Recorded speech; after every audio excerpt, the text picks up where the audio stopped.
As a kid, I remember looking at this site and thinking, what a shame. Prime real estate, Sydney Harbour, the best harbour in the world in my opinion.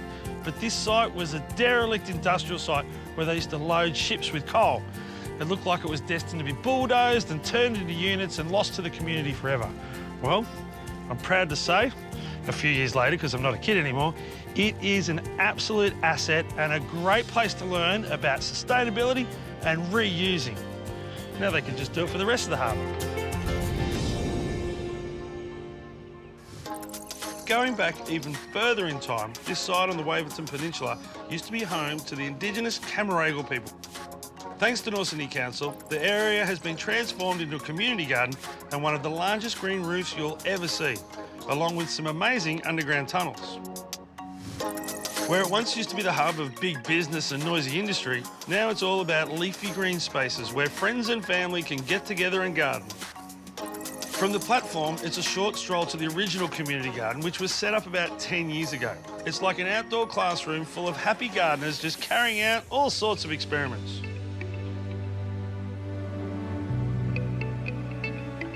Winnie here. Hi, Jackie. How are you? Hi, good. How are you? Excellent. Good. So how does this one work? Is it you get your own plot or is everyone in together? This is all community, so we plant everything together, we decide what we want to plant, we meet every month, and then we work it all together. All right, so planting by committee. Yes. If I'm not into Brussels sprouts... Then we'll put, you know what we do? I circulate the list, and you put a tick, what you like. And it goes around, and the one with the most ticks gets planted. I like it. I noticed that your raised garden beds are made out of old pavers. North Sydney Council replaced a lot of them with sandstone. Rather than going into landfill, perfect for a retaining wall. And we love them because it made it building was easy, because our group built it all ourselves. Well, they're Yeah. fantastic. They're holding their weight, and I probably walked on a few of them going to school. Possibly, yeah. Broken ones.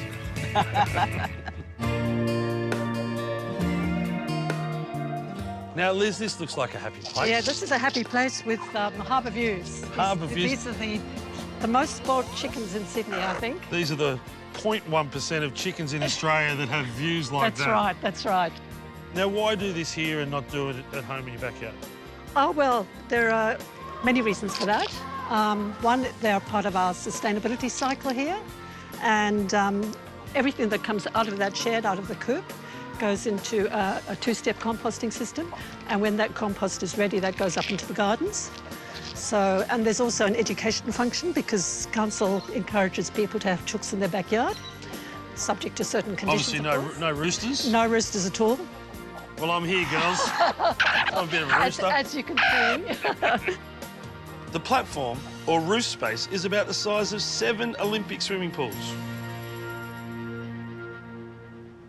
So, Matt, you did the construction, and now your company looks after the maintenance. Yes. What was the sort of first thing you saw when you turned up?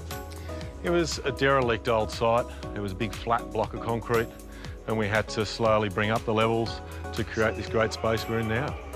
Everything I'm looking at here native? They're all natives and just showcases what you can do in shallow soils. What are we talking about here? How deep's the soil? The soil ranges from 250 to 350 mil. So the reality is it's like a big planter box. Exactly. And so everyone could do this at home. Mate, probably the biggest feature out here is your solar panels. You haven't tried to hide them, have you? No, they're like the sunflowers. They just keep rotating towards the sun. So they're and moving. They just follow all day. And so they create a vertical element, but also they generate the power for the site. That's fantastic. So they've got all sorts of functions. Put a couple of them in the backyard. Yep, and at night they lay flat and we put coloured lights underneath them and they're like a disco. Yeah, nice one. Pretty impressive lawn, and you can see that there's a theme or pattern with these squares running through it. These used to be the coal chutes, so where the coal went in and out to the boats. Now, they've been repurposed for drainage reasons. These are the lowest point on the whole surface that you can see. So when it rains, it all flows into here.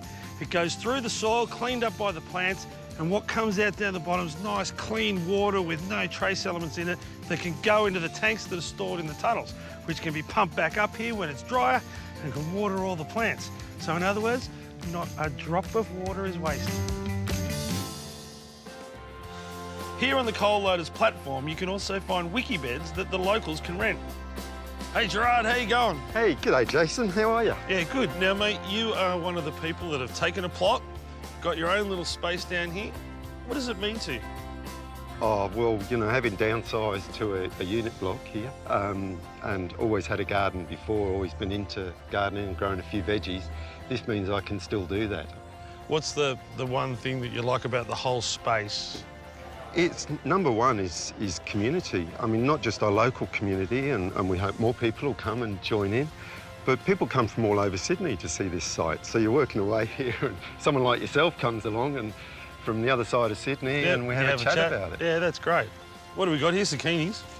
Yeah, look, they're just starting to produce some fruit, and because of the wicking, you know, they never run out of moisture, so we're getting a nice crop there. I'll be back in a couple of weeks and we'll share one. Indeed. See you, mate. Bye, Gerard. Thanks, Jason. See ya. Boo. Hey, Kate, how you going? Hi, how are you? Now, this is aquaponics. It is. So there's absolutely no soil here. There's just the No terracotta. soil. Our growing medium is the chipped terracotta. Yeah, right. So they're old roof tiles, so you're recycling that as well.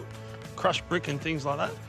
How does it work, Puck? Like, if you could explain to people at So home. it's a closed loop system. We have a fish tank underneath which the fish waste provides the bacteria that filters through our bed. So the water, as you can see, rises up to a certain level.